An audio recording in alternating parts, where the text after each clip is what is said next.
푸른밤 종현입니다.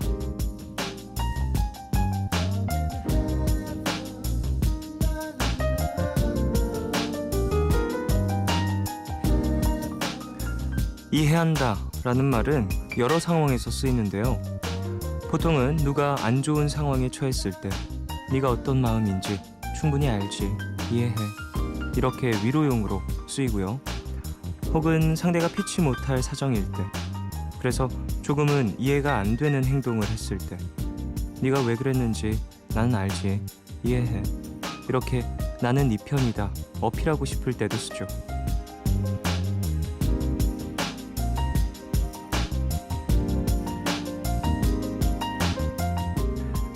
상대에 대해 얼마만큼 알고 또 얼마만큼 동감을 할 때 우리는 이해한다 라는 말을 쓸까요?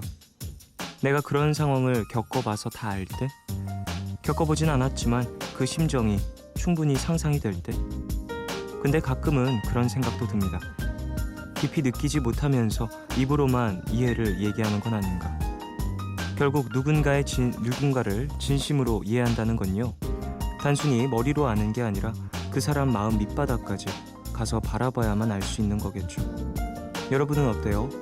옆에 있는 누군가를 그렇게 바라볼 준비가 되셨나요? 11월 28일 오늘과 내일 사이, 여기는 푸른밤입니다.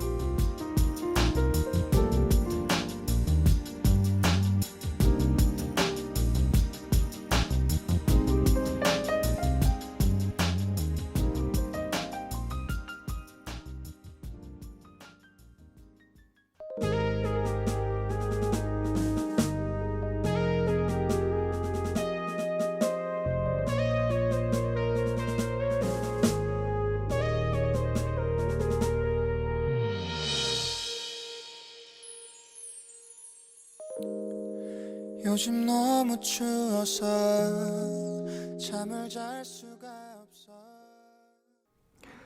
11월 28일 토요일 첫 곡으로 들으신 곡은 포티의 날 안아줘 였습니다. 포티 노래 좋은 거 많은 것 같아요. 이렇게 또 푸른밤에서 한 곡 더 소개를 해드렸습니다. 자, 오프닝에서 이해에 대한 이야기를 나눴었어요. 여러분은 이해라는 말을 어떻게 생각을 하고 계시고 어떻게 받아들이고 계신지도 궁금하네요.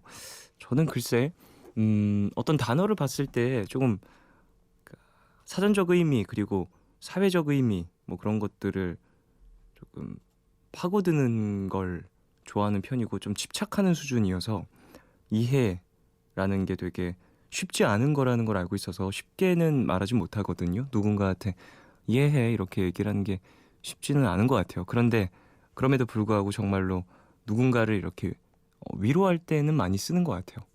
그의 어떤 상황을 100% 나는 이해할 수 없는 상황이지만 그럼에도 불구하고 이해하지 라고 얘기를 하면서 그를 좀 다독일 때 많이 사용하는 것 같네요.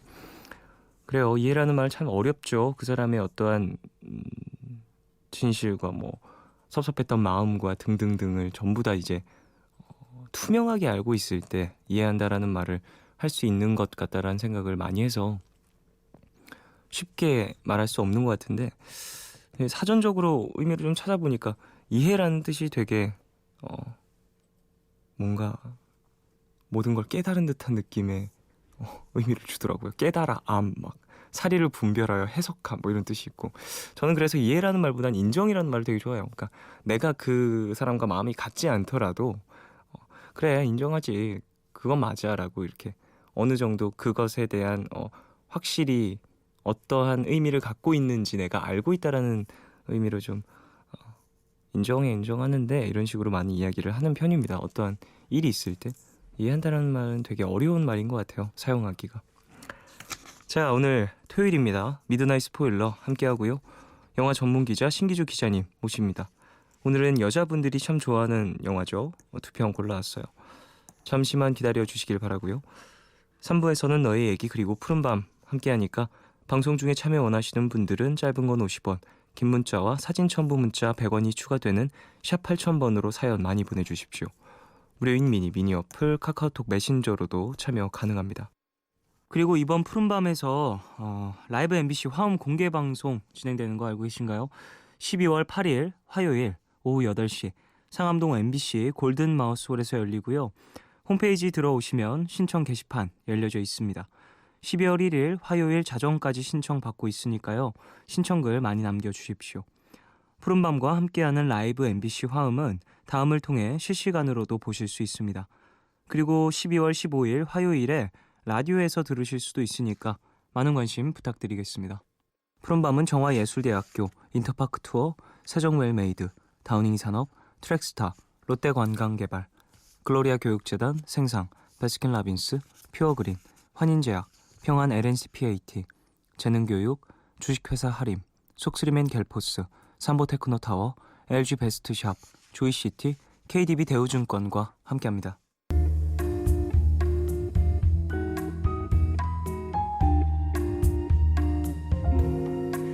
까만 밤 하늘 구름 위에 숨은 별빛은 푸른 밤 나와 함께 하고파 아름다운 이 기억에 너와 나 조심스레 두 손을 잡아 푸른 밤 함께 있고 싶은데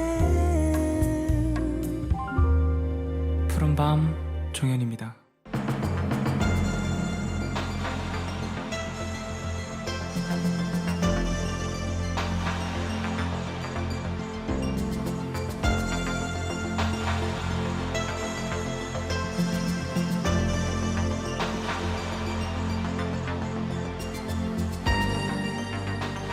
이 영화에 대해 누군가는 이렇게 코멘트를 달았습니다. 초반에 살짝 지루하다가 강동원이 잘생겼으며 전체적으로 단조로운 구성이지만 강동원이 잘생겼으며 여고생 역의 연기가 실감나서 공포감을 고조시키는데 강동원이 잘생겼으며 웬만한 공포영화 못지않게 무섭고 오락성이 뛰어난데 강동원이 잘생겼다. 미드나잇 스포일러, 오늘은요 잘생긴 강동원이 나오는 검은 사제들 그리고 잘생긴 키아누 리브스가 나오는 콘스탄틴, 이렇게 테마를 소재로 한 두 편의 영화 함께 하겠습니다.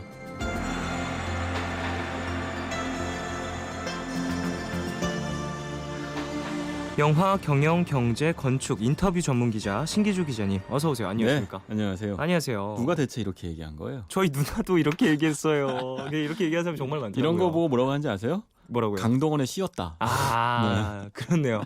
오늘 또 테마 영화. 테마 하고 의식을 필요하겠네요. 이게- 강동원 의식. 아니, 오늘 치러보는 걸로. 이럴 수가. 네. 아니 뭐 근데 이런 얘기 정말 많이 하던데요. 여성분들께서는 와 강동원 너무 잘생겼다고. 네, 저는 시사회장에서 못 보고 요거를 네. 이 극장에 가서 봤는데 그래요. 혼자 봤어요. 네네. 그랬더니 이제 영화를 보고 나서 딱 일어났더니 네. 극장 안에 모두가 다 대부분이 여자고 네. 남자 관객 뜨문뜨문 있으면 그건 애인 따라온 거죠. 따라온. 저처럼 혼자 온 관객 네네. 오해받기 딱 좋게. 네네. 그랬고 대부분 만족스러운 표정이더군요. 저만 여성분들, 빼고. 여성 여성 관객들은 관객들은 재밌지 않아? 라던가. 뭐 그럴 수 있겠네요. 뭐 사람마다 그리고 성별마다 뭐 기호가 다르다 보니까 뭐 누군가에겐 재밌었던 영화가 재미없을 수 있지만 글쎄 저는 상당히 아직 안 봤는데 기대를 하고 있긴 해요. 누나의 얘기를 들어가지고. 그렇군요. 네. 이게 취재할 때 소스가 틀렸어. 취재원이. 이제부터 저의 얘기를 들어보시죠. 기승전 강동원 잘생김이었는데 그러니까 이제 제가 들었던 이야기들은 지금부터 강동원 구마 의식을. 아니 어쨌든 양쪽의 이야기를 다 들어봐야 되는 거니까 네. 기자님의 이야기도 한번 들어보고 저도 한번 영화를 보고 자, 생각을 그럼 다시 한번 아까 했던 얘기 해보겠습니다. 그대로 하면요. 네. 초반에 살짝 지루하는 강동원 잘생겼으며 네. 그잖아요. 강동원 잘생겼으면 빼요. 초반에 살짝 지루해요. 이런. 전체적으로 단조로운 구성이지만 강동원 잘생겼으며 아니에요. 전체적으로 단조로운 구성이기만 해요. 그렇군요. 여고생의 연기가 실감난다. 결국 이제 박소담 씨가 연기한 그쵸. 악마의 시운 여성의 연기 굉장히 뛰어납니다만 그렇다고 하던데요. 그러나 주인공은 이 여자가 아니잖아요. 네, 이들을 구하는 그 김은석 씨와 강동원이 연기한 이 사제들인데 네. 연기 단조로워요. 김은석 씨 그렇군요. 연기 너무 많이 봤고 강동원 씨 연기 잘생겼다는 걸 느끼지 못한다면 단조롭습니다. 그렇군요. 웬만한 공포영화 못지않게 무섭다. 무섭긴 해요. 그러니까 약간 이거는 이걸 보고 안 무섭다면 그거는 전혀 감정을 못 느끼는 거지. 아, 어떤 무섭죠, 당연히. 이게 공포 영화기도 네. 하고 어떤 그 클리셰들이 많이 나오긴 하나요? 공포를 공포 고조시키는. 클리셰가 나오는데 그러나 무섭게 하는 방식 자체가 그렇게 세련되지 못해요. 그건 이제 차차 얘기하겠지만 네. 어쨌든 저의 평가는 강동원이 잘생겼다만 빼면 같은 의견인 걸로. 같은 의견인 거예요. 크게 다르지 않은 의견인 걸로. 아, 그랬군요. 자, 그래요. 일단은 검은 사제들이란 영화를 소개할 텐데 네. 한국 영화 안에서는 보기 드문 소재인가 같아요. 그거는 맞아요. 네. 그렇죠. 이제 악마의 시인 네. 이제 어떤 그 사람이 있고 그를 구하기 위해서 이제 신부들이 김신부와 최부제라고 하는 인물들이 네. 나타나서 이제 구마 의식이라고 하는 악마의 시인 사람한테서 악을 물리치는 의식을 치르죠. 그렇죠. 우리로 치면 흔히 우리는 굿을 상상하잖아요. 그렇습니다. 근데 이제 물론 이 영화 보신 분들은 아시겠지만 굿도 등장해요. 하지만 실제로 핵심은 이 안에 있는 악마가 그 카톨릭에서 얘기하는 그 12형상이라고 하는 악마 중에 한 명이라는 거죠. 아, 그렇군요. 그러니까 이 카톨릭 안에서 이렇게 얘기한대요. 예전부터 악마가 존재했고 그 중에서도 카톨릭이 넘버를 매겨서 카톨릭 교단 안에서 그 악마들을 쫓고 있는데 그 악마들이 12형상이라고 하고요. 네. 그 12형상의 악마들이 우리가 알고 있는 호암 마마 전쟁 이런 식의 나쁜 일들을 이 세상에서 일어나게 만들고 있다. 퍼뜨리고 있다. 라고 하는 게 있어요. 굉장히 독특한 소재인 거예요. 네. 그리고 그 안에서 그 재현되는 구마의식, 이 구마의식이라는 거는 그 악마를 인간의 몸속에 쫓아내는 의식인데 네. 의식이 고증에 걸쳐서 굉장히 디테일하게 재현되기 때문에 사실은 그게 실제로 존재하는지도 모르던 사람들한테는 큰 볼거리를 주죠. 어쨌건 보지 못했던 컨텐츠이다 보니까 맞아요. 네. 재밌는 거겠죠. 재밌는 건 여기까지. 그런 컨텐츠적인 부분에서 이제 그러니까 소재가 새롭다. 독특하고요. 네. 그 강동원과 김윤석이라고 하는 배우가 등장해서 네. 영화가 굉장히 커 보여요. 하지만 실제로는 이 영화는 초반에 살짝 지루한 정도가 아니고 많이 지루합니다. 아, 그래요? 왜냐면요, 이 영화의 구조는요, 이런 거예요. 그래프로 그려보면 앞에 상당 기간 동안이 평지를 걸어요. 굉장히 사건이 일어나지 않아요. 네네. 예를 들면 그 김신부라는 인물은요, 당연히 이제 이런 거는 형사물하고도 이어지지만 오랜 베테랑 형사가 있고 네. 그리고 신참 형사가 나와서 사건을 하나 해결하면서 서로 점점점 우정을 쌓아가고 신뢰를 쌓아가는 거잖아요. 투캅스요? 그러니까 맞아요, 투캅스. 그렇죠. 이건 투신부예요. 네. 이거는 별다르지 않아요. 구성은 동일합니다. 네. 그러니까 그런데 문제는 그러니까 결국 두 신부가 처음에 이제 강동원 씨가 연기한 최부재라는 인물은 아직 카톨릭 대학교를 다니는 학생이고 아직은. 근데 물론 이제 학생이지만 카대에서 이제 나이가 많죠. 그러니까 이제 신부 서fun을 받으려고 오랫동안 수업을 하는 학생이고 이제 김신부는 그 카톨릭 안에서도 이단으로 평가받는 구마의식을 믿고 있는 인물인 거예요. 네. 근데 이 인물의 이제 그 스승이 세상을 떠요. 물론 그 영화 보시면 아시겠지만 이 스승하고도 어떤 악마하고 관련된 무엇이 있는데 그래서 이 사람이 새로운 파트너를 필요로 하는 거죠. 되게 전형적인 형사물이에요. 네네. 근데 그러니까 결국 두 형사가 원래 보통 형사물에서는요. 그러니까 제가 이제 플롯을 설명드리는 건데 구성은 형사물의 구성을 하고 있어요. 그러면 투캅스 말씀하셨지만 투캅스 안에서는 둘이 일찍 만나요. 그래서 그렇죠. 서로 티격태격하는 게 영화의 초반 재미예요. 그렇죠. 그리고 큰 사건으로 자꾸 끌려 들어가. 이상하게 정말 큰 사건으로 끌려 들어가서 알 수 없는 사건 때문에 둘이 협력을 하게 되고 첫 선배 형사는 이거 하면 안 된다고 계속 그러는데 열혈 형사 맞아요. 신참이 계속해서 이제 그리고 달려들어가지고 뭣도 모르고 자꾸 와서 참견하고 하면서 그 둘이 티격태격하는 서로 다른 문화가 충돌하고 성격이 충돌하는 재미가 있어야 되거든요. 네. 근데 이 영화는요 형사물의 구조를 갖고 있어요. 단지 대상이 범인이 아닌데 김인석 씨가 이 영화에서 그 얘기도 해요. 그 마귀들은 네. 범죄자들하고 유사하다고. 항상 숨어 다니고 정체를 드러내려고 하지 않는다. 그러니까 이게 형사물의 테두리를 갖고 있거든요. 네. 그런데 뜻밖에도 두 신부가 서로 만나지를 않아요. 영화 내에서 그러다 영화 보니까 안에서 이제 정말 3분의 1 정도는 안 만나는 것 같아요. 계속 서로가 서로 비껴갑니다. 그러다 보니까 지루한 느낌이 좀 그러니까 사건이 일어나지 않는 거죠. 사실 둘이 만나는 게 사건의 시작인데 네. 계속 변죽만 올리는 거예요. 그 김신부라는 사람이 갖고 있는 스토리를 설명하죠. 네. 예를 들면 이단으로 평가받는 신부들 사이에서 왕따, 그리고 지금 21세기에 구마 의식을 하고 있고 카톨릭 안에서도 이 사람의 구마 의식을 믿지 못하지만 어쩔 수 없이 인정해주고 뭐 이런 사건이 등장하고, 물론 메인 사건이 있죠. 뭐냐면 그리고 강동원 씨에 대한 게 있어요.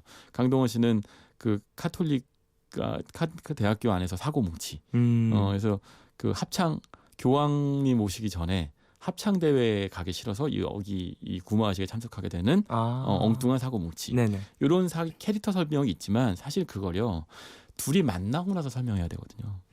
그러면서 그 사건 중간중간에 그 이야기들을 설명해야 되는데 둘이 자꾸 비켜가는 거예요. 그러다 보니까 얘기가 계속 헛바퀴를 돌아요. 계속 왜 안 만나고 사건이 전개가 안 되지? 인 거예요. 근데 그 과정에서 메인 사건은 있죠. 그 메인 사건 또 따로 놀아요. 메인 사건이 뭐냐? 12 형상이라고 불리는 그 뭐 장미 십자회에서 쫓고 있는 가톨릭 네. 안에서 악마 12명 최악의 악마 중에 한 명의 악마가 요즘 한류 바람이 불어선지 한국으로 들어온 거예요. 아 이런. 정말 한류 스타들이 있다고 하는 한류 스타를 노리고 누굴까요? 한국으로 들어왔거든요. 종현 씨 노리고 아니야 박소담 씨한테 그래서 근데 들어갔네요. 종현 씨 노리고 들어왔다가 한류 스타를 노리고 실수로 이제 여성의 몸에 들어간 거죠. 그러니까 여기서 끊임없이 얘기하는 건 악마는 수컷인데 이제 여성의 몸에 들어가면서 일종의 불시착을 하는 거죠. 그러면서 이제 안 맞는 거예요. 서로. 그러다 보니까 이제 그 여고생 역할인가요? 그렇죠. 여고생 역할로 박수담 씨가 등장하게 되는 거죠. 계속해서 막 아프거나. 그렇죠. 근데 이게요. 이것도 사실은 굉장히 이해가 안 가는데 자, 처음에 이제 그래요. 우연한 사고로 처음에는 한국에 들어왔던 그 악마를 네. 이태리에서 온 그 구마 사제들이 이 외국인 사제들이 구마 의식으로 이제 잡아요. 그래갖고 그를 퇴치하려고 하다가 실패하는 거죠. 교통사고가 나요. 네네. 근데 이 악마를 퇴치하는 과정에서 악마가 살려고 참 많은 사고를 일으키면서 죽게 되는데 네. 그 과정에서 그 우연찮게 이제 여성의 몸으로 들어간 게 박수담 씨가 연기한 여고생인 거죠. 그렇군요. 그런데 여기서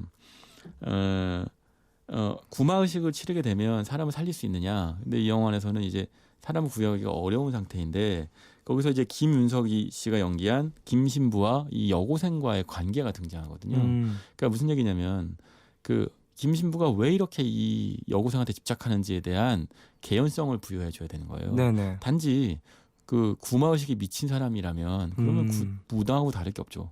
그럴 수 있겠죠. 이 여고생과 사실은 사제지간인 거예요. 네. 그래서 이제 여고생한테 찬송가 부르는 법도 가르쳐줬던 그런 사이였기 때문에 이 여고생을 구하려고 애쓴다라는 개연성을 주는데 네. 그게 그렇게 극적으로 설명이 안 돼요. 그러니까 뭐냐면 김신부가 절에서 저 여고생을 그렇게 구하려고 하는구나라는 생각이 설득력 있게 안 다가오고 그러니까 동감하기 힘든 그게 거군요. 에피소드가 모자라요. 그 얘기를 좀 더 깊이 들어가야 되는데 네. 그렇게 낭비되는 에피소드가 많아요. 네. 예를 들자면 그 김신부의 그 여동생이 있거든요. 네. 그 여동생이 임신한 상태예요. 그런데 이제 김신부가 이제 조카. 네네. 그래서 그 조카가 등장하면 사실은 이런 식의 그 구마의식 마귀가 등장한 영화에서는 임신부, 자궁, 여성 이런 것들은 굉장히 중요한 테마거든요. 그렇죠. 그게 그 방송에서 얘기하기 싫지만 어쨌든 그 악마의 씨앗 뭐 이런 그 영화들 같은 그런 소재들이 있잖아요. 네. 보면 결국은 악마가 여성의 몸을 통해서 태어난다. 태어나고 뭐 이런 설정들이 굉장히 많이 등장하기 때문에 그렇죠. 그러다 보니까 그게 굉장히 중요한 아이가 있는 임신부는 그냥 등장하는 모티브가 아닌 거예요. 이런 류의 공포 영화를 아는 분들은 그게 코드라는 걸 알고 있는데 그렇죠. 그게 등장해요. 그러면 이게 뭐가 있나 보다. 심지어 악마도 그걸 언급하지만 아무런 전개가 없이 그 소재가 끝나요. 그게 무슨 얘기냐면 영화가 던졌으면 그러니까 떡밥을 던졌으면 그렇죠. 수습을 해야 될 거 아니야. 그렇죠. 그런 게 좀 있어요. 수습을 안 해. 그러다 보니까 영화가 이제 짜임새가 없죠. 그런 영화들이 종종 있잖아요. 보다 맞아요. 보면 저거 뭔 것 같다. 그래요. 아니 분명히 저거 노리고 한 거야. 그렇죠. 했는데 안 나와. 나중에 수습한 2편 있나? 이게 무슨 뭐 저기 쌍제이 에이브람스야? 떡밥 던지고 그 회수 안 하게? 아니 뭐야 2편 3편에 나오려나? 뭐 이런 생각도 그렇죠. 드는 영화들이 종종 있는 것 같아요. 초반이 살짝 지루한 게 아니고 많이 지루해요. 제가 설명한 대로. 네네. 전체적으로 아주 단조로워요. 구성이. 그러니까 그런 다만 연기가 실감 나는 건 맞아요. 여고생 박소담 씨가 연기한 그 악마가 씌인 여고생은 대단하다는데요. 그래서 무서워요. 음. 하지만 이것도 참 저는 사실은 좀 마음이 아픈 게 그 나이 또래 여고생이 그런 연기를 한다는 것 자체가 오히려 저는 무서우면서 동시에 마음이 아파요. 아팠달까? 그러니까 그게 이제 그거는 연기로 보는 게 아니라 배우로 보는 건데 네네네. 너무 망가지는 거죠. 사실은 신인 배우가 네네. 너무 속상하죠. 아. 물론 뭐 연기가 너무 잘하고 훌륭하지만 오히려 거꾸로 볼 수 있는 거예요. 그리고 김윤석 씨와 강동원 씨. 네. 강동원 씨 잘생겼어요. 그쵸? 잘생겼는데 오히려 저는요 두 사람의 연기 흡입력이 그 전우치만 못해요. 아 그래요. 사실 전우치도 재미없어요. 잘 많이 못 붙지 만들었거든요. 않잖아요. 잘안 김윤석 붙거든요. 씨와 강동원 둘의 그 씨가. 어떤 그 거기서는 둘이 라이벌 관계의 도사로 등장하는데 이 사람들이 꼭 뭔가 그 판타지 도사로 등장하거나 신부로 등장하면 뭐가 안 되나 봐. 어쨌든 자 그리고 검은 사제들의 얘기를 좀 나누고 있고요. 노래 한 곡을 듣고 와서 이야기를 좀 더 나누겠습니다. 유리상자의 신부에게 듣고 오겠습니다.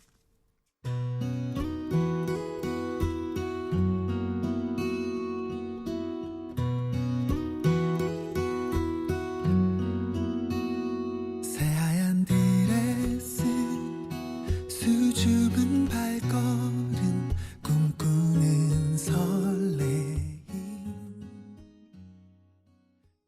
NBC FM for you. 유리상자의 신부에게 들으시고 광고까지 듣고 오셨습니다. 자, 검은 사제들에 대해서 이야기를 나누고 있는데 스토리 전개라든지 이런 건 좀 얘기를 나눈 것 같고요.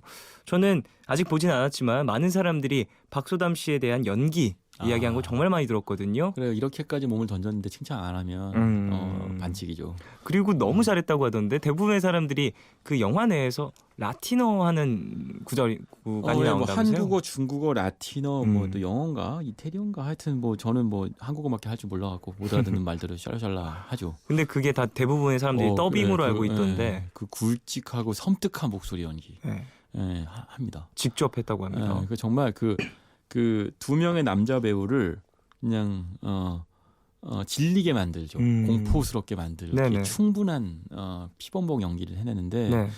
전 개인적으로요. 솔직히 저 영화 기자 오래 하면서도 박소담 씨는 이 영화로는 기억이 오래 안 됐으면 좋겠어요. 그러니까 이게 너무 세요. 이미지가 너무 강렬하다 너무 보니까 세요. 그렇다고 해서 그게 연기 잘하죠. 하지만 다른 연기를 맡기에 너무 위험하거든요. 이미지가 너무 강해요. 이렇게 연기를 잘하는 이 배우가 이거 하나 갖고 연기 안 할 거 아닌데 근데 여기서 너무 강렬하게 자기를 던지고 저는 그 용기가 너무 가상하죠. 그러니까 많은 배우들이 그 몸을 사리거든요. 그러니까 이게 여배우여서 예뻐 보이고 이게 아니고요. 네네. 너무 강렬한 연기를 해버리면 특히 데뷔작에서 못 벗어나요. 한동안. 이미지 소비가 한 번에 너무 많이 맞아요. 돼버리는 거겠죠. 그렇죠.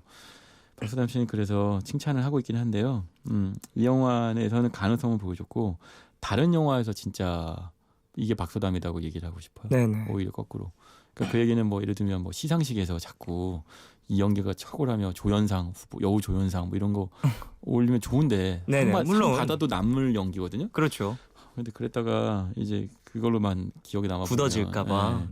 그렇게 열심히 했는데 그런 안타까움도 좀 갖고 계실 반면에 정도로. 김윤석, 강동원 저는 문제 있다고 봐요. 왜요? 일단 김윤석 씨 이게 저는 해무 이 자리에 소개했었지만 그렇죠. 그 연기 너무 훌륭한데요. 여기서는요 그냥 김윤석 씨의 아주 그 스테레오타입 연기가 너무 반복돼요. 그래요. 근데 이게 사실 이거죠.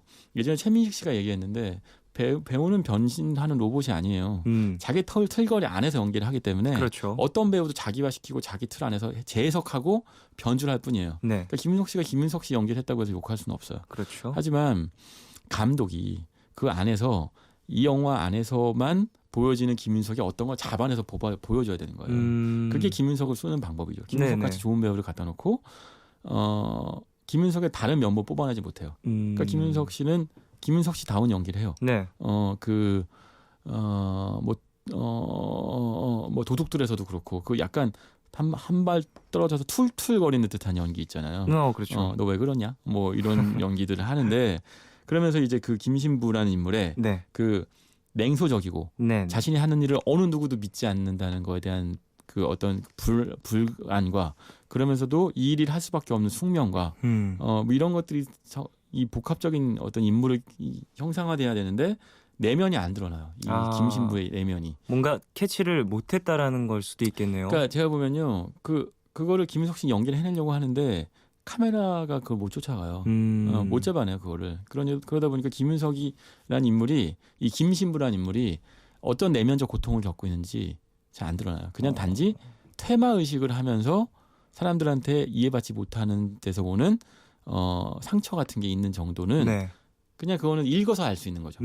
하지만 그 감정이 드러날 수 있는 장면이 없어요. 네네. 그러니까 이런 장면은 줘야 되거든요. 김윤석 씨라는 배우한테는. 그러겠네요. 회상신이라든지 뭐 맞아요. 이런 것들로. 그게 어떤 장면이 되었든 김민석이 내면의 고통을 드러내는 장면이 있어야 되는데 그런 장면이 없어요. 그러니까 김민석 씨한테는 아깝죠. 굉장히 괜찮은 캐릭터인데도 캐릭터가 드러나지 않고 강동원 씨도 마찬가지. 오히려 강동원 씨의 미모는 그 군도에서 더 빛을 발하죠.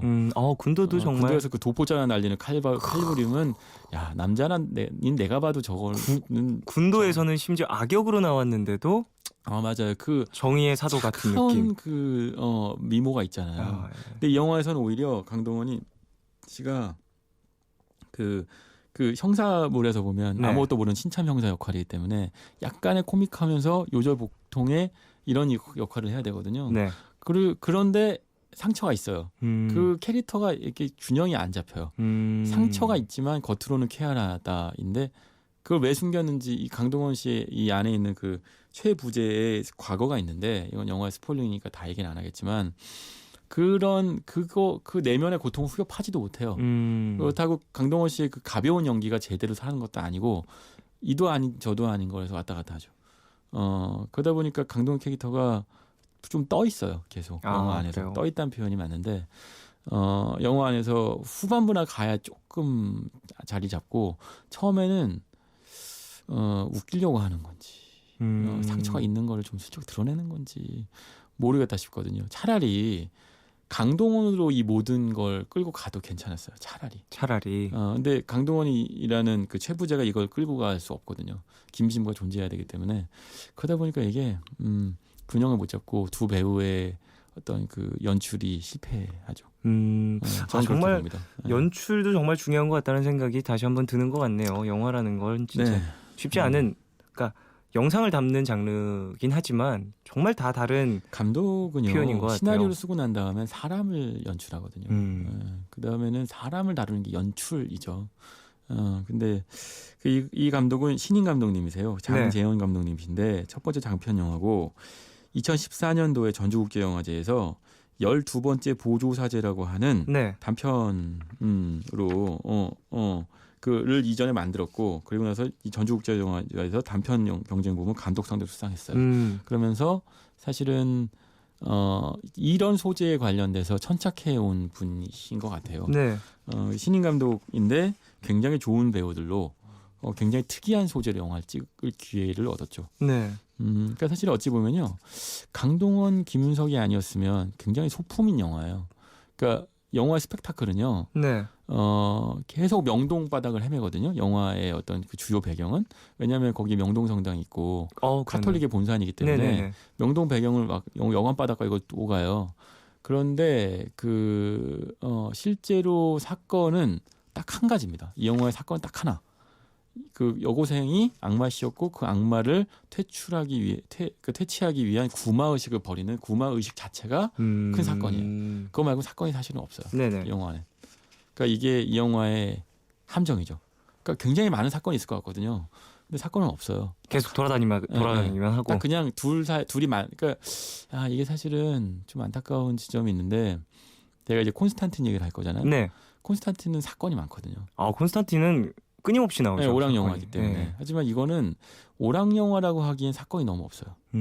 딱 한 가지 사건, 구마 의식으로 가기 위한 어떤 설정과 구마 의식과 그 결과 이건 거죠. 그렇군요. 네. 조금 재밌고 신박한 소재로 한국에서 영화를 찍은 이런 내용이었는데 아쉽게도 연출이나 이런 부분이 조금은 부족한 부분이 있었다라는 이야기인 거 영화 같네요. 보시기 전에 이제 뭐 엑소시스트나 네. 뭐 오맨 같은 거 있잖아요. 음. 그런 식의 정말 저희 이게 이런 영화 너무 싫어하고 힘들어하는데 네, 근데 이런 영화들을 좋아하시는 분들이라면 그렇죠. 이 영화를 그럭저럭 어떤 마니아적으로 볼 수 있을 거고요. 그 한국 영화에서 이런 소재를 갖고 영화 찍었다는 게 특이하고 이제 영어 처음에 용어가 설명이 되거든요. 부마자가 뭔지, 뭐 네. 장엄 구마가 뭔지, 뭐 구마 의식이 뭔지, 아니면 사제가 뭔지, 뭐 이런 것들 얘기를 하니까 그런 것 좀 알고 가시면 즐길만한 영화기는 한데 영화는 약점이 많다는 거. 아, 그렇군요. 그걸 강동원으로 해결하기엔 무리가 남성들에겐 있다는 거, 힘들었다라는 무리가 거. 있다는 거. 네. 그래요. 어쨌든 자, 뭐 검은 사제들의 얘기를 좀 나눠봤고요. 이제 그러면은 엑소시스트를 주제로 한 엑소시즘, 엑소시즘, 예. 네. 콘스탄틴의 얘기를 좀 더 해보죠. 그렇죠. 이 반면에 굉장히 반대되는 영화가 있어요. 콘스탄틴. 그러니까 이게 미국 헐리우드에서는 이런 식의 카톨릭의 구마의식으로 네. 공포 영화를 많이 만들어 왔어요. 근데 그러다가 한 단계 더 꼬아서 오락 영화 만든 거죠. 네, 그게 콘스탄틴이에요. 저는 이 영화 참 좋아하는데 저도요. 이 영화는 일단 키아누 리브스가 존 콘스탄틴이라고 하는 퇴마사로 등장하죠. 그렇죠. 그리고 이제 여기서 뭐 부마자가에 해당되는 게 레이첼 와이즈인 거예요. 그런데 이게 이 영화의 그 원작은 만화잖아요. 이제 헬브레이저라고 하는 만화가 원작인데 이게 사실은 DC 코믹스에 소속돼 있는 만화 중에 하나예요. 네, 근데 이 콘스탄틴은 이 영화 이 헬브레이저의 주인공이 존 콘스탄틴인데 영화 제목을 콘스탄틴이라고 한 거죠. 근데 영화의 어떤 줄거리는요. 콘스탄틴이라는 주인공이 있어요. 네. 근데 그 주인공이 이제 말하자면 죽을 날이 얼마 안 남은 인물이에요. 그렇죠. 그러니까 담배를 너무 많이 피워서 폐암으로. 그래서 이제 죽을 날이 얼마 안 남았으니까 에라 모르겠다고 그러고 막 살고 있는 사람이에요. 참 재밌는 포인트인 것 같아요. 맞아요. 포인트 자체가. 그리고 악마들이 네, 이 사람은 퇴마사여서 악마를 하도 많이 지옥으로 돌려보냈기 때문에 네. 그러니까 죽기만 해봐라 기다리고 있어요. 왜 죽으면 지옥으로 가는지 아세요? 그렇게 많이 왜냐하면 자살을 시도했기 때문이죠. 그렇기도 했고 담배를 펴서 죽는 건 자살이기 때문이래요. 아 정말로? 네, 담배를 펴서 죽는 건 폐암으로 죽는 건 담배를 많이 펴서 죽는 것이기 때문에 참 그건 자살행위이기 때문이라고 하던데요. 담배 회사들 들으면 어떨지 모르겠네. 어쨌든. 그런데 이 세상에 대한 세계관도 되게 특이하죠. 그렇죠. 이 세상은 태초에 이제 신과 악마가 네. 계약을 맺어서 세상은 중립지대인 거야.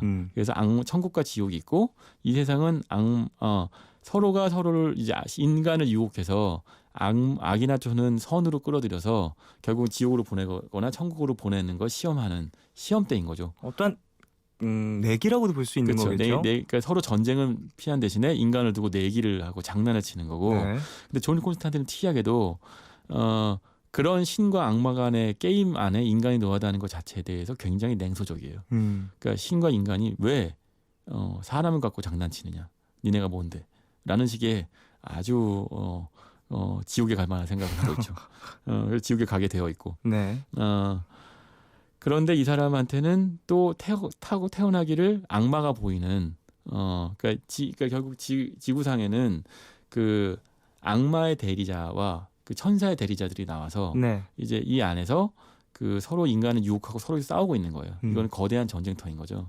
근데 하필이면 이 사람한테는 악마하고 천사가 보이는 이제 이 사람 본인 존 콘스탄틴한테는 저주받은 재능이 있는 거죠. 본인은 그런 재능을 갖고 있는 거 굉장히 싫어요. 네네. 그래서 그 재능 때문에 어렸을 때 괴로워서 자살까지 시도했던 거죠. 하지만 지옥을 한 10분 정도 보고 깨어났어요. 네. 지옥까지 경험하고 났더니 그다음부터 퇴마사로 살지만 그때 지금 말씀하신 것처럼 결국 자살을 했기 때문에 지옥에 가야 될 운명인 거죠. 그렇죠. 근데 이 사람한테 사건이 일어나요. 그러니까 이게 보세요. 제가 지금까지도 존 콘스탄틴이라는 사람의 캐릭터가 네. 사람들한테 어떤 흥미를 느끼게 할 만한 어떤 극적이에요. 캐릭터들이 있잖아요. 네. 그러니까 그게 긴 설명이 필요 없어요. 그냥 음. 담배 피고 악마를 받고 네. 냉소적이고. 근데 이 검은 사제들에서의 이 두 신부의 캐릭터는 제대로 구축이 안 돼 있어요. 투캅스 영화인데 네. 그러니까 처음부터 두 캅스가 만나서 네. 캐릭터 서로 구축해 줬어야 되는데 그게 너무 늦게 만나기 때문에 서로 부딪히면서 부딪히면서 나타나는 설정이 뒤늦게 나타나. 검은 사제들도 없진 않고요. 나중에 그렇군요. 이제 보시면 아시겠지만 결국 만나고 그 소주 잔 기울이면서 아. 서로를 이제 기싸움을 벌일 때 그때 신부님들 술 마셔도 돼요? 신부님들은 술만 드시죠. 그렇군요. 술 담배 많이 하시는 걸로 제가 알고 있어요. 아, 뭐 다 그렇군요. 그렇다는 얘기는 아니고 네네. 많이 술 와인들 좋아하시는 걸로 알고 있는데 근데 어쨌든 그런 식의 부딪힘에서 캐릭터가 나오는 거예요. 네네. 서로. 근데 그게 너무 뒤늦게 나타나죠. 반면에 이 콘스탄틴에서는 이 몇 가지의 설정만으로도 그러니까 여기서는 이제 콘스탄틴이 악마 대천사 가브리엘하고 만나서 대화하는 장면이 있는데 거기서 몇 면의 대화로도 이 사람이 얼마나 뱀에 꼬여 있는 인간인지 나와요. 그렇죠. 계속해서 말꼬투리를 잡고. 맞아요. 네.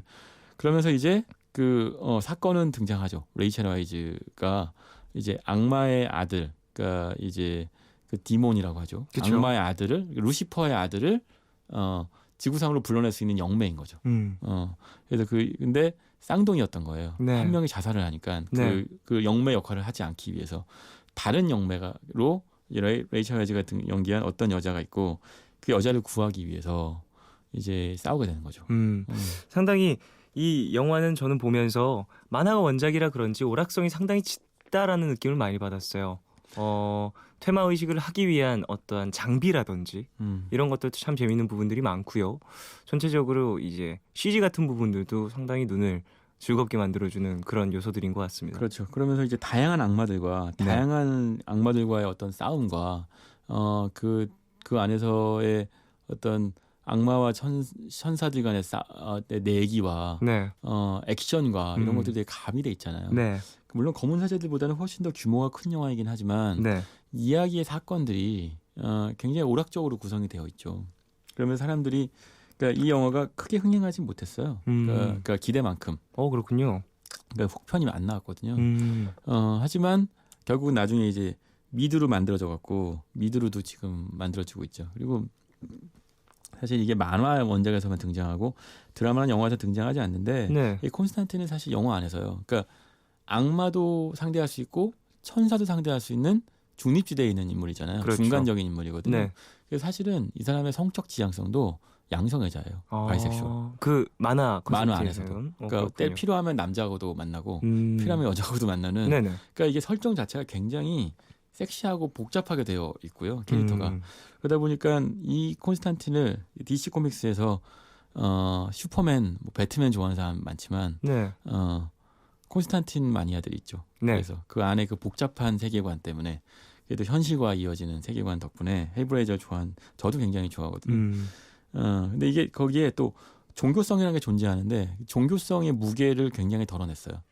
되게 가벼운 느낌을 많이 받아요. 카톨릭의 세계관을 갖고 있지만 네, 그러나 혹시 카톨릭계에서 반발할 요소들을 많이 줄였거든요. 네. 근데 검은 사제들은 오히려 지나치게 정면으로 카톨릭 얘기가 등장하기 때문에 무겁죠. 굉장히 신부님들도 굉장히 많이 등장하고 네네네. 다만 이제 강동원 씨가 멋있었다고 하는 것 중에 하나는 그 강동원 씨가 입은 그 신부 사제복이 멋있었다는 얘기를 하죠.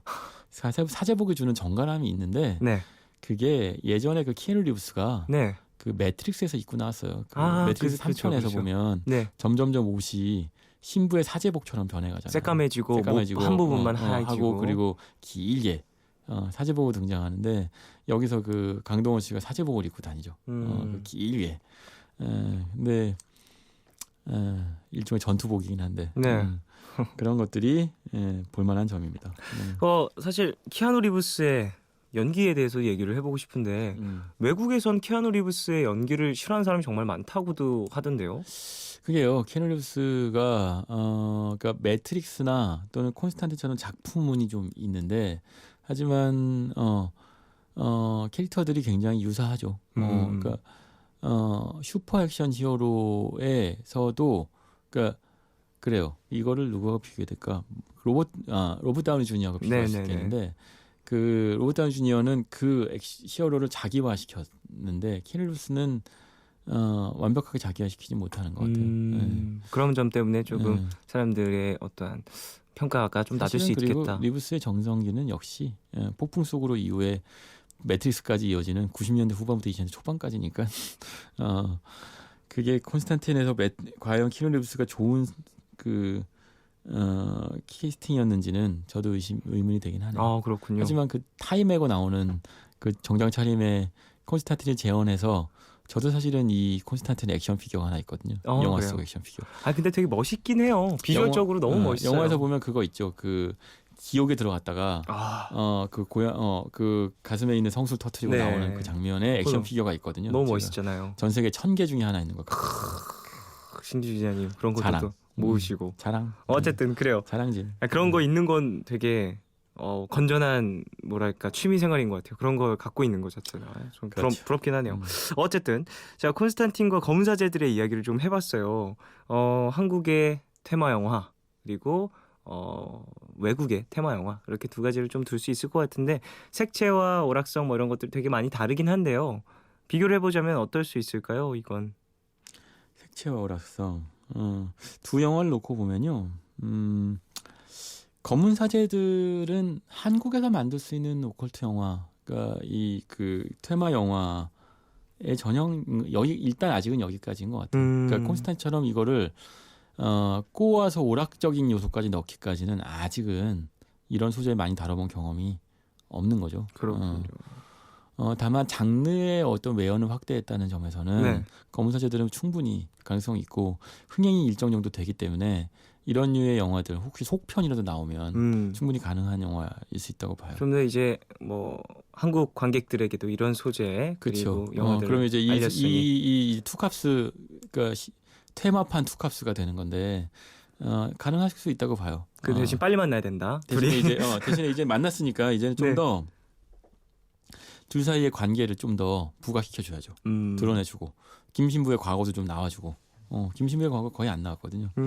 이게 아마 속편에서 나올지 모르겠지만 이 정도 흥행하면 한번 생각해 볼 만하지 않을까. 얼마나 들었죠 지금? 지금 한 350만 넘은 것 같던데요. 제가 듣기로는. 되게 많이 나왔군요. 흥행이 잘 되고 있다고 들었어요. 비교적. 알겠습니다. 콘스탄틴은 속편이 오히려 안 나왔죠. 굉장히 오락적이었는데. 콘스탄틴은 되게 잘 되고 영화 이후에 드라마도 나왔고요. 드라마 나오기 전에 제가 알기로는 게임도 나왔거든요. 그 오락성 때문에 재밌는 캐릭터들과 이런 그러니까 이게 리부팅 됐으면 좋겠네요. 그런 식으로 다시 한번 그래요. 많은 매니아들이 있을 수 있으니까 기대해봐도 나쁘진 않을 것 같습니다. 알겠습니다. 네. 자, 미드나잇 스포일러 이제 마칠 시간이 가까워졌습니다. 저는 여기서 2부 마무리하고요. 3부로 돌아오겠습니다. 신기주 기자님 보내드리면서 김현철의 원더풀 라디오 듣겠습니다. 광고 들으시고 노래 들으실게요. 기자님 안녕히 가세요. 악마에 물러거라.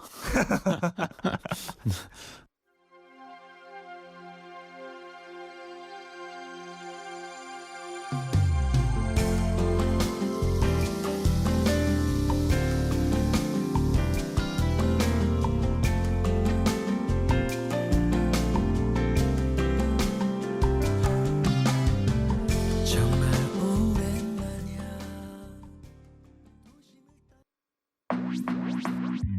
오늘과 내일의 애매함 그 경계선 사이 시작과 끝이 만난 시간 작별과 만남의 인사 안녕 또 다른 안녕 매일 하지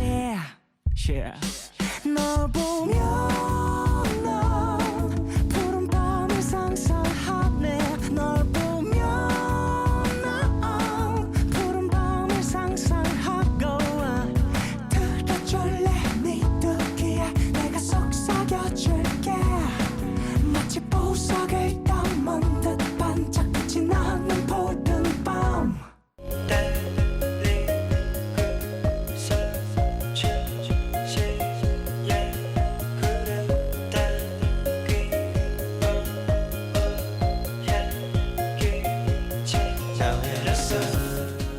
누군가에 대한 관심, 적정선을 지키는 게 참 중요하죠. 너무 지나치면 피곤해지고 그렇다고 너무 무관심하면 쓸쓸해지잖아요. 이 시간 푸른밤 가족들의 이야기 지나치게 간섭하지 않겠습니다. 차갑게 넘어가지도 않겠습니다. 적당한 애정과 관심으로 귀 기울여 들을게요. 여러분의 이야기 들려주세요. 너의 얘기 그리고 푸른밤.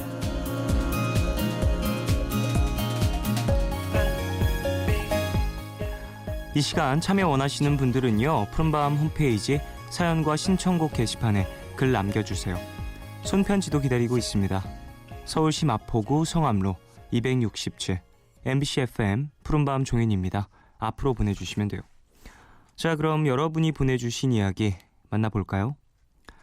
2478님, 주말 아르바이트 끝나고 집에 와서 라디오 들으면서 빨래 건조대를 조립하고 있어요. 이걸 조립해야 빨래를 넣을 텐데 생각보다 잘 안 되네요.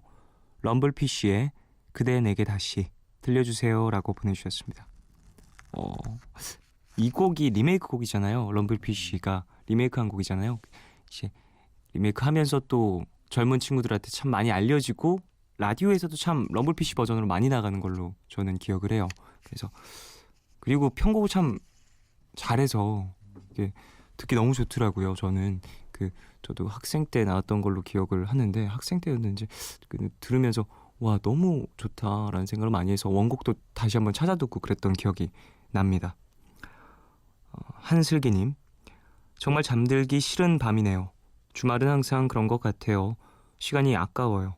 그래도 다음 주 주말에 삿포로 여행을 가기 위해서 그 생각으로 버텨보기로 했어요 라고 보내주셨습니다. 삿포로 가시는군요. 겨울에 삿포로 정말 좋죠. 전 사실 삿포로에 많이 가진 않았는데 그 공연 때문에 몇 번 가봤고 또 이런저런 프로모션 때문에 가봤었거든요. 되게 영화 같은 곳이에요. 다 전부 너무 신기했어요. 저는 그래서 거기에서 그리고 또 제가 오르골 되게 좋아하거든요. 오르골이나 이런 소리 나는 것들을 모으는 걸 좀 좋아하는데 오르골 무슨 박물관처럼 오르골만 파는 엄청 큰 건물이 있었어요. 그래서 거기서 이제 오르골도 하나 사고 누나랑 엄마한테 줄 그 종소리 나는 목걸이 있었어요.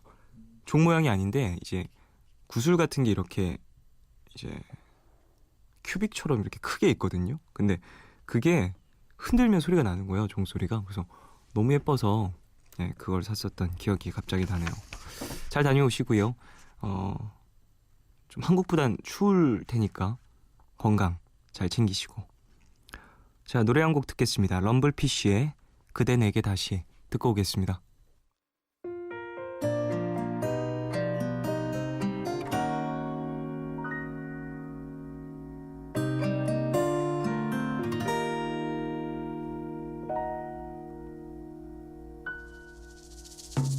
그대 내게 다시 돌아오려 하나요? 럼블피쉬의 그대 내게 다시 듣고 오셨습니다.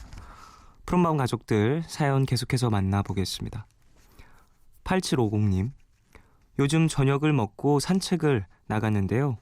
그 시간을 산책보다는 음악 감상에 초점을 맞춘 시간으로 정했어요.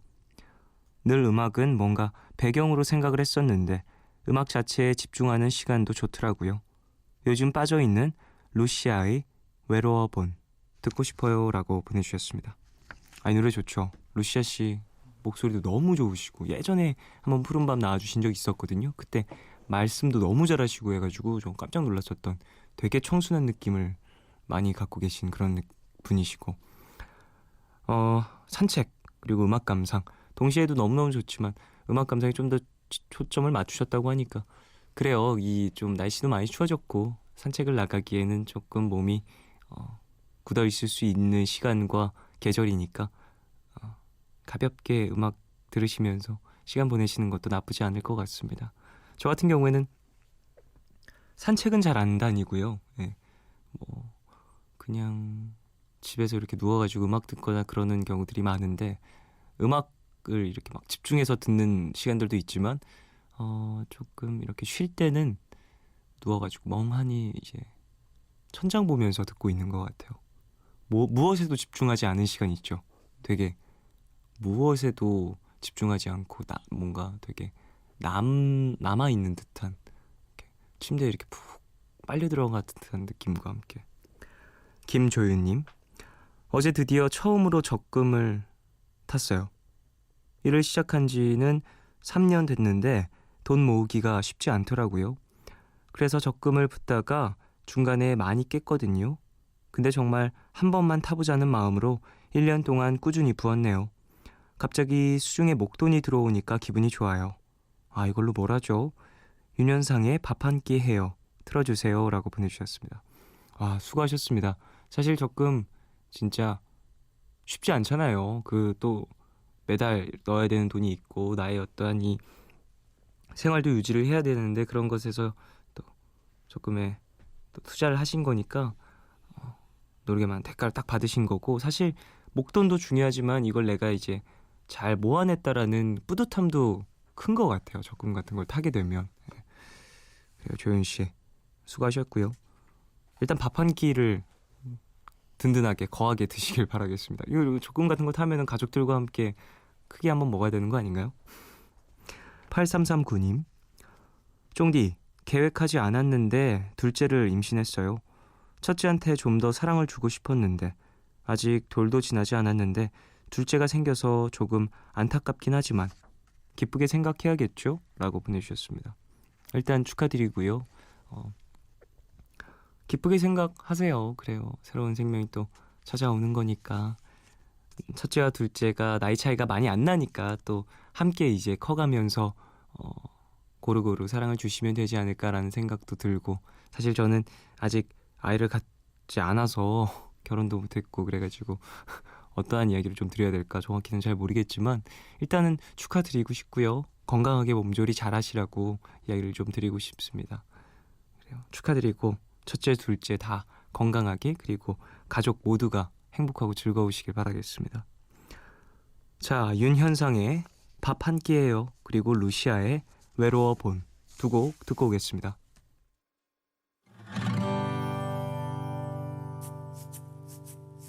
나와 밥 한 끼예요. 내게 21분 30초만 내어줘요. 커피도 마셔주면 좋겠지만 그 정도로도 괜찮아요. 그대가 좋아하는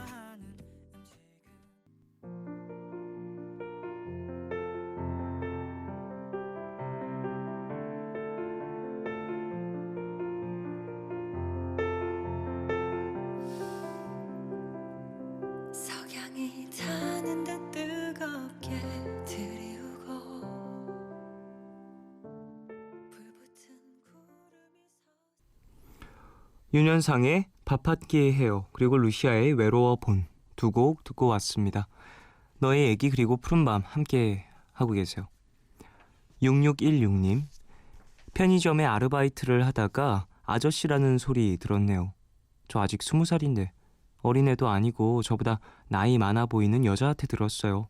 저도 아줌마라고 하려다가 참았네요. 김진표의 아저씨 신청합니다 라고 보내주셨어요. 아이고, 그냥 뭐랄까, 그 가게에 들어서서 이제 습관적으로 내뱉은 말이라고 생각을 하심이 마음이 편하시지 않을까 싶네요. 그래요. 이게 뭐 여성분들 뭐 가게 가시면 언제나 여성 직원분한테 언니라고 부르잖아요. 그런 것들이 좀 있잖아요. 그런 것처럼 그냥 편의점 들어와서 이제 습관적으로 이렇게 나온 말이라고 생각을 하시고 너무 그렇게 마음에 두지 마세요. 예. 아직 20이신데 뭐 어떻습니까? 그런 얘기 좀 들어도 뭐 내가 아니면 괜찮은 거죠. 근데 뭐 저는 아저씨도 나쁘지 않은 것 같은데. 저 정말 그 초등학교? 중학교? 이런 친구들한테 아저씨란 얘기 들어본 적 있거든요. 저도. 근데 뭐 귀엽던데 저는. 근데 또 본인보다 나이가 많은 사람한테 들으면 기분이 또 다를 수 있겠지만 너무 그렇게 마음에 두시지는 않으시길 바라겠습니다. 윤성현님, 여자친구가 요즘 너무 예민해서 힘들어요. 공부하는 친구라서 스트레스가 많은 것 같은데 어떻게 스트레스를 좀 풀어줄 수 있을까요? 멀리 여행을 갈 수도 없고. 여자친구가 좋아하는 노래 로지피피의 늦지 않았길 들려주세요 라고 보내주셨습니다. 일단 여자친구가 있으시군요. 부럽습니다. 거기다가 이렇게 뭐 또 여자친구의 스트레스를 풀어줄 방법을 고민하고 계시다니, 복 받으셨네요. 여자친구분도 그렇고 성현 씨도 그렇고. 공부를 하고 계신다고 하니까 어떠한 이 시간을 많이 낼 수는 없으실 것 같다는 생각이 들어서 이제 본심을 전한 편지라든지 뭐 장문의 메시지라든지 이런 것도 나쁘지 않을 것 같고요. 그런 거 딱 보면 그래도 진짜 마음이 따뜻해짐을 느끼잖아요. 요즘에 날씨도 많이 춥고 그런데 그런 이야기를 또 본심을 또 전해주면 되게 도움이 또 되지 않을까, 힘이 나지 않을까 싶습니다. 네. 정윤 씨, 여자친구분의 스트레스를 어떻게 또 풀어드렸는지 나중에 후기를 보내주시길 바랍니다. 저도 좀 배워놓게요. 사실 여자친구 관련된 거 물어보면 전 정말 난감해요. 도와드릴 수 있는 게 없어. 이정희님, 저녁 메뉴로 뭘 먹을지 고민을 하다가 날씨도 쌀쌀하고 해서 얼큰한 매운탕을 끓여 먹으려고 생선 손질을 했는데 손 베었어요. 아들과 딸은 제가 아픈 것도 모르고 서로 간을 보겠다고 하는데 그 모습조차 너무 예뻐서 아픈 것도 까맣게 잊혀지더라고요. 맛있게 먹는 모습도 얼마나 이쁘고 사랑스러운지 모르겠어요. 라고 보내주셨습니다. 아이고, 어떡해요. 빨리 병원을 꼭 가보시길 바라고요. 이게 또 손 베이거나 이런 것들이 또 손질하다가 베이시고 하면은 또 덧날 수 있으니까 이게 병원 꼭 가보시길 바라고 흉 안 지고 빨리 나으시길 바라겠습니다. 또 아이들이 예쁜 모습을 보여줘서 정희 씨의 어떠한 이 마음을 좀 달래준 것 같은데 그래요. 건강하게 가족들과 즐거운 시간 많이 보내시길 바라고요. 갑자기 매운탕 또 먹고 싶네요. 이런 얘기 들으니까. 밤에 음식 얘기하는 게 세상에서 제일 재밌는 것 같긴 해요. 그죠? 밤에 하면 재밌는 얘기가 음식 얘기, 그리고 술 먹은 다음에 옛날 추억 얘기, 그리고 또 뭐 있죠? 그리고 야한 얘기. 밤에 하면 재밌는 얘기. 한 이 정도 3개인 것 같아요. 7582님, 쫑디, 저 드디어 연애합니다. 모쏠 탈출이에요. 커플 사연 싫어하는 줄 알고 있지만 모쏠 탈출 정도는 쫑디도 흔쾌히 축하해줄 수 있겠죠? 그동안 연애하면 해보고 싶었던 버킷리스트 다 해볼 거예요.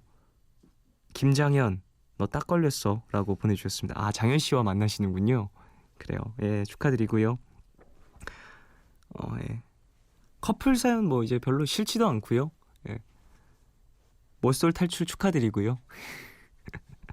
전혀 괜찮아요. 전 이제 흔쾌히 축복까지 내려드릴게요. 축복합니다. 축복이 내리길 바랍니다. 행복하게 즐겁게 잘 보내시고 그래요. 버킷리스트가 뭐가 있었는지 궁금한데 나중에 하나 둘 일어나가시면 또 사연 보내주십시오. 김진표와 제이레빗이 함께한 아저씨, 그리고 로지피피의 늦지 않았길 두 곡 듣고 오겠습니다.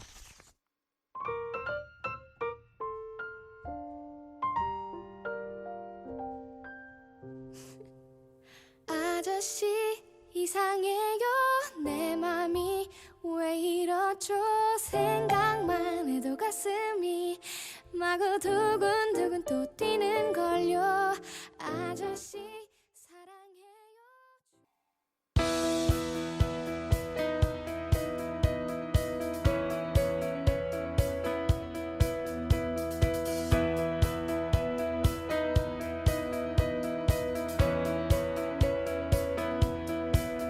두근대는 가슴 속에 조용히 피어오르는 김진표와 제이레빗의 아저씨, 그리고 로지피피의 늦지 않았길 두 곡 듣고 오셨습니다. 계속해서 푸른밤 가족분들의 사연 만나보겠습니다. 6811님, 남자들이 싫어한다는 얘기를 듣긴 했지만 그래도 첫 연애라서 해보고 싶은 마음에 목도리를 뜨기 시작했어요. 덤벙대고 수선스러운 제가 가만히 앉아서 뜨개질을 하고 있으니까 엄마도 방문을 열었다가 놀라시면서 혀를 차고 가시네요. 왜? 뭐? 얼른 예쁘게 완성해서 선물해야지. 에디킴의 하루 하나 신청해요 라고 보내주셨습니다. 이거 남자들이 싫어해요? 목도리 떠서 선물하는 거? 난 너무 좋을 것 같은데. 나 이런 거 받아본 적 없어서 누가 좀 줬으면 좋겠다.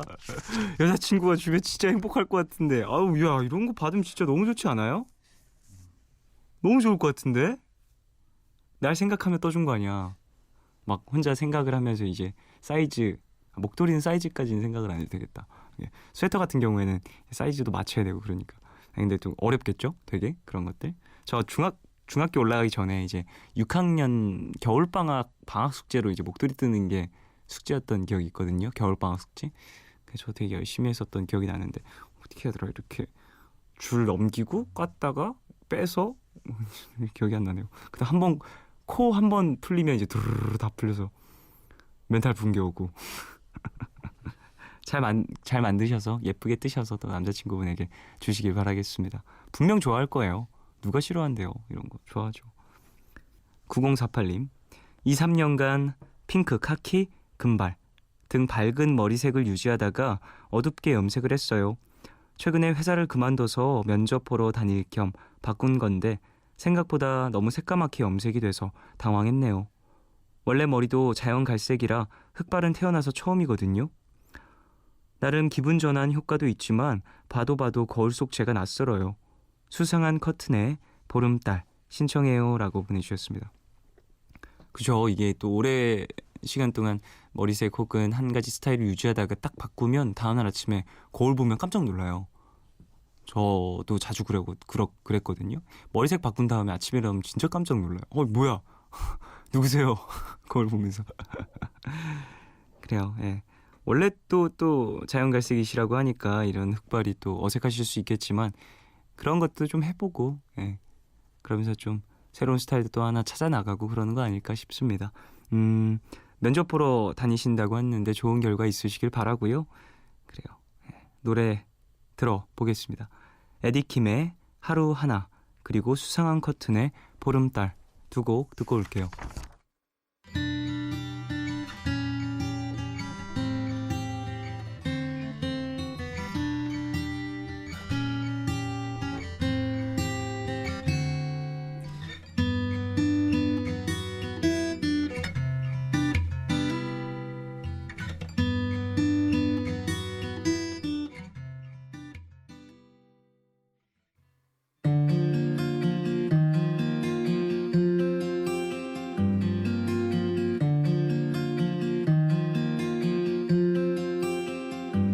술에 취해 비틀거리며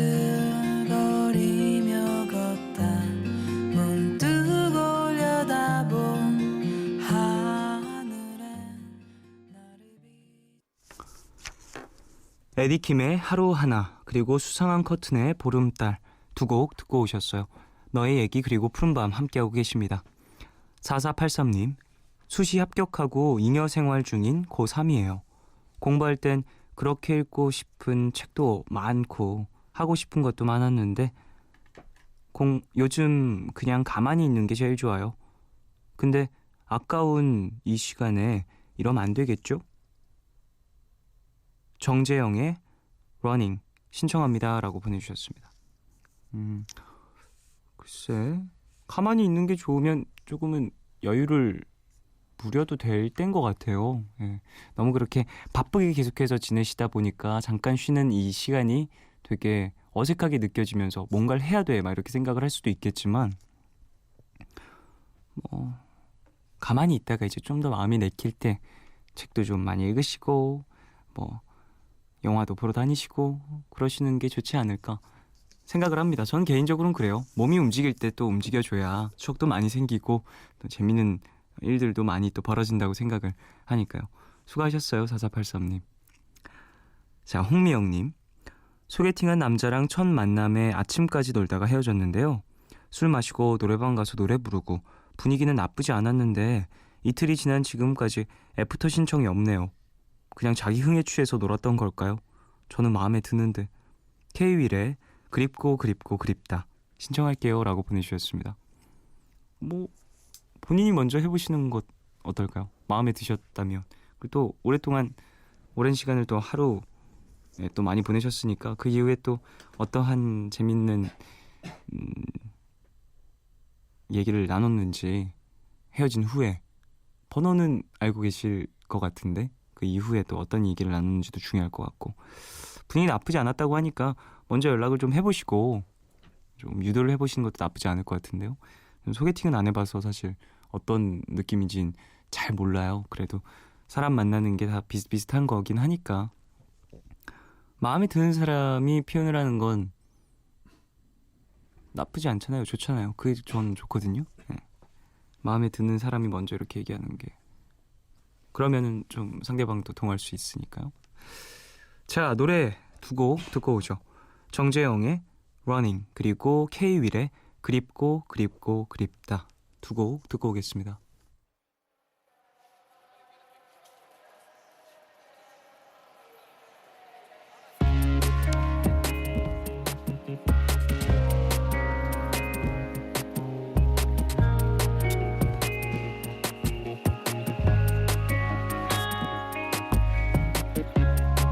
부딪히는 사람들을 피해 나는 뛰었어.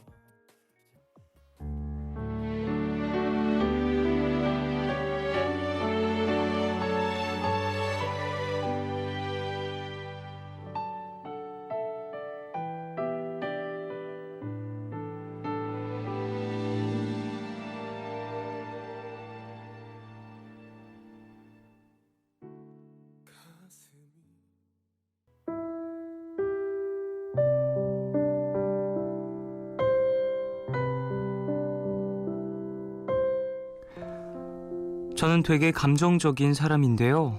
가까운 사람들에게조차 그런 모습을 보이지 않으려 애쓰곤 해요. 그래서 감정이 억눌러져 있다 터져 나올 때가 간혹 있습니다. 이걸 어떻게 고쳐야 할지 모르겠네요.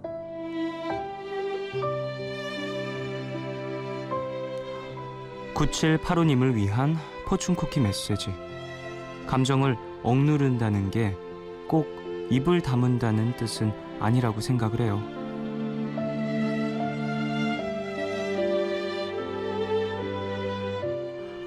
감정을 꼭 표출해야만 자신의 의사를 표시하는 것은 아닙니다. 적당히 감정을 컨트롤하면서 뚜렷하게 표현을 할 수도 있죠. 그리고 이게 훈련이 되면 좋은 습관으로 이어질 수도 있고요. 평소에 감정을 억누르지 말고 바로바로 적당한 선에서 표현을 하면 어떨까 싶습니다. 그러다 보면 쌓이는 감정도 없어서 간혹 터지는 경우도 줄어들 거라고 생각을 합니다. 오늘 끝곡 로사이트 토끼의 내가 새라면 들려드리겠습니다. 지금까지 푸른밤 종현이었습니다. 내일도 쉬러 와요.